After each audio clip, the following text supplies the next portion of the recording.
प्रश्न तुमचे, उत्तर आमचे. अचूक, निर्भीड आणि सडेतोड. लोकशाहीचा खरा मंत्र म्हणजेच न्यूज लोक.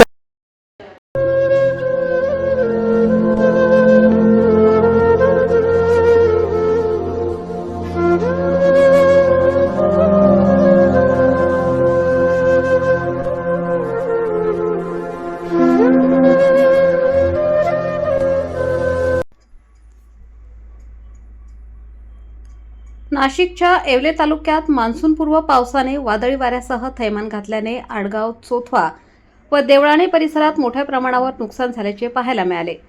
तालुक्यातील आडगाव, चोथवा येथे विठ्ठल खोकले यांचा शेडनेट जमीनदोस्त झाल्याने 5 लाख रुपयांचे नुकसान झाले. अमित खोकले आणि भाऊसाहेब खोकले यांच्या सोलर पॅनलचे देखील लाखो रुपयांचे नुकसान झाले आहे. याचबरोबर कांदा चाळ आणि शेतात उभा असलेला शेवगा मोठ्या प्रमाणावर जमीनदोस्त झाले आहे. तर तालुक्याच्या पूर्व भागात देवळाणे येथे शेतकऱ्यांच्या घराची पडझड झाल्याने कुटुंबातील 3 सदस्य किरकोळ जखमी झाल्याची दुर्दैवी घटना घडली आहे. सध्या वाढलेली महागाई आणि कांदा पिकावर आलेले संकट असे असताना वादळी वारा आणि मान्सूनपूर्व पावसाने झालेले नुकसान यामुळे शेतकरी अधिक अडचणीत सापडलाय. न्यूज लोकतंत्र 18 ब्युरो, येवला.